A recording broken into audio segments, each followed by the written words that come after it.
Hi, this is James Zhang with Full Capital, and today I'm here with Wes Racht of Marcus Millichap. So, Wes, welcome to the show.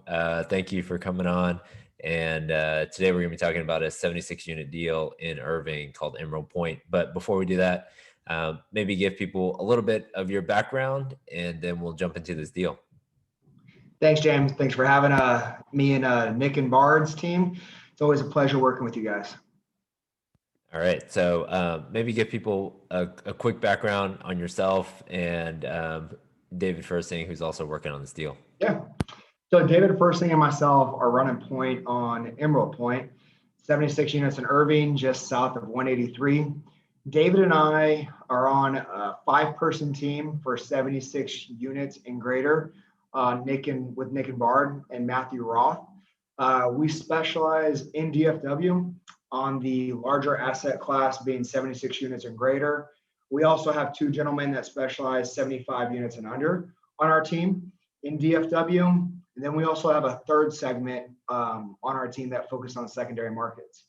On this property, David and I will be running point, but you have Matthew Roth, Bard Hoover, and Nick Fuellen, who also work this market specifically.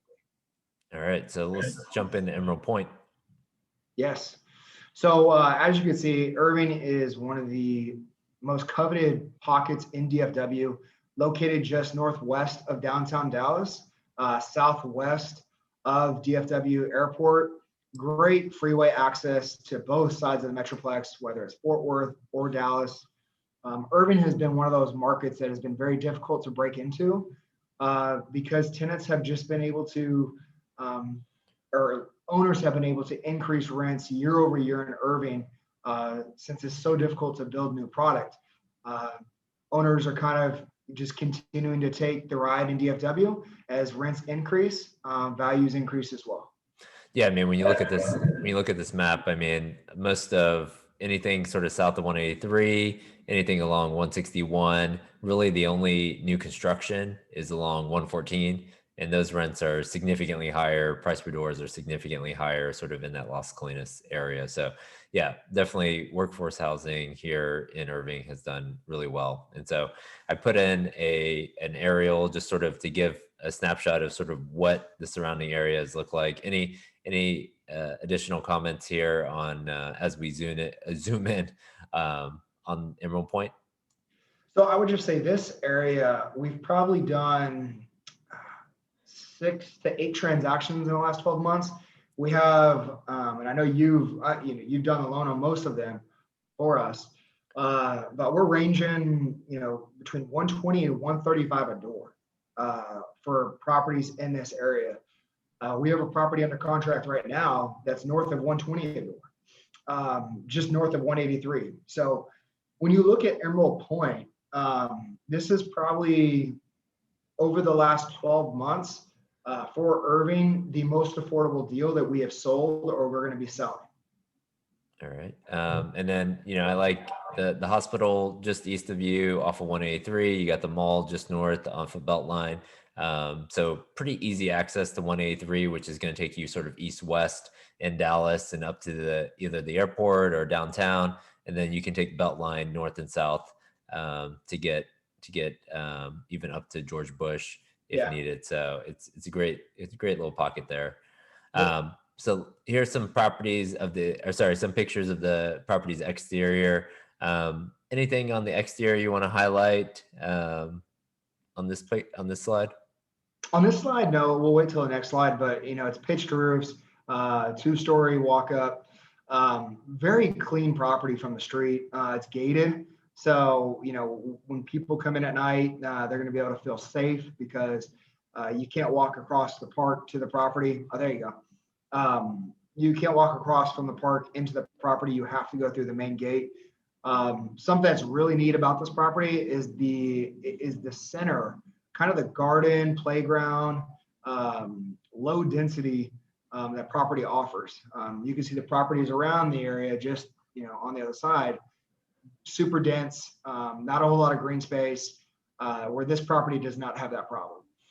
Yeah, I mean, I remember walking this property 3 or 4 years ago, and it was I mean, it just has a different feel. It sort of is at the corner of two different streets, but then also that open area, this sort of triangle, is pretty unique for a Class C property, and so I thought that is nice. Here we put on some highlights in terms of details, maybe touch on sort of what the seller's done since they own the property, and then some of the physical characteristics of the property. Yeah, so the owner has owned it for about 2 years now. He's put in just over 300,000. When he bought the property, he turned a lot of tenants out of there, brought the property up to living conditions, is what he's told us. Previously, there were a lot of appliances that were broken. He painted 59 out of the 76 units, new floors, cabinet fronts, really brought the property to what we're considered a classic unit for DFW, meaning there's no black appliances, there's no granite, no brushed nickel fixtures.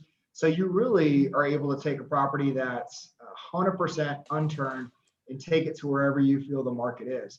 Now we have comparables in the OM where we think you should take the property, but what's nice is nothing's been done, so you get to do whatever you want. And then right now the tenants are paying electricity Yep. direct, but then there's no bill back for water, sewer, trash, any of that stuff, right? Any of that, and the owner doesn't allow pets either. Okay. You would think with so much green space that there would be, pets would be allowed. That's something else he doesn't allow. And Okay. so a recent study showed that 66% of tenants have pets. Okay. So you have this kind of amenity with the green space, and no one's allowed to have pets. That's potential larger tenant base to pull from and increase rent. All right. So here's some pictures. So we would consider this just sort of a classic interior of Yeah. what majority of them look like, sort of white appliances. Yeah, I guess some flooring has been done maybe in the wet areas, but mostly Yes. carpet, and the fixtures pretty basic on it. So I guess let's get into the comps. Where this property sits in comparison to some of the other ones. I guess maybe go through what do you think the top sort of one or two comps are, and sort of where their rents are. Yeah. So what we try to do is because this is located in Irving, we wanted to make sure that we use comps that were of the same year of construction and pretty close to the property. Because Irving does have a lot of apartments, so we want to make sure that our data that we're having buyers look at is very close and not too much of a stretch. And so when you look at here, most of our comps, besides one, are all 60s. If it's 70, it's 1970, not higher than that. Besides Villa La Paz. Now, Villa La Paz is right down the street. So I think that's going to be your biggest comparable, your biggest competitor in the market. But I would also look to Water Tower and Brownstone. They're really leading the market from a price per foot and a price per unit. All right, so let's flip over. So here we put the unit mix and sort of where rents are today, and then where you think you can take them. So on average, about $130 more in premium. So obviously, it'd be great if I could just get that without doing anything. But sort of, what do you think in order to drive those rents? How much do you have to spend, and what do you have to do on the interiors to get it there? So if you're going to come in here, we're recommending take it from classic to some level of upgrade. Now, obviously, you've seen about 59 of the units have a mixture of new appliances. Some have forward floors, but for $6,000, you're going to definitely come in here and do granite in the kitchens. Make sure you have a standardized package for appliances, and then update the bathrooms with a lighting package. If you do those four things, we feel that you could achieve the rent premiums as well as implement a water conservation program. Okay. And then I guess the water conservation, are you thinking just like shower heads, aerators on the faucets, things like that, maybe toilets? Toilets, Yeah. And yes, then definitely toilets. okay. And then maybe touch on sort of the status of the laundry room right now, and then parking. So we had the snowpocalypse a couple weeks ago, and it busted all the pipes in the laundry room. And so we're saying, hey, come in here. He owns the equipment. So there's no CoinMac lease, no CSC lease. Come in here, really update the laundry room, um, put in new laundry equipment if needed. But more than anything, get $10 a month per resident on the property. Right now, we didn't underwrite that. That is not in our other income because the laundry facility is down. So if you can come in there, do new tile, do new paint, maybe add a folding table, and if you want, buy some more appliances or more laundry units, you can. But for 15,000 bucks, that should get you a long way.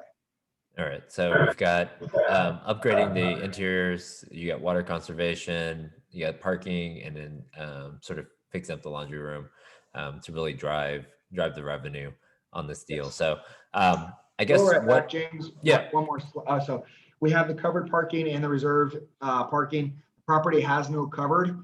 One of the properties just north of Emerald Point has covered parking where they're charging $45 a month. So those two items we definitely recommend doing as well. 100% covered parking, and then being specific with your reserve parking. All right. And then, so let's jump in terms of pricing. You're offering this deal two ways. One is sort of on new debt, which we're going to talk about, but then also assumption. So roughly on new debt, let's maybe do new debt first. So new debt, Okay. what are you guys looking for in terms of whisper price on new debt? So mid to high 90s a door with new debt. Okay. The property probably makes more sense with new debt than it does the assumption, just because you're going to be coming in here and implementing a CapEx plan, and you can get those dollars financed. You have three great options here. Irving is a highly sought after market from a lender perspective. It's considered insulated, but I'll let you kind of discuss where you think this would make more sense. All right, so let me get my calculator out. So 76 units, let's say 95 to 100 a door, you said.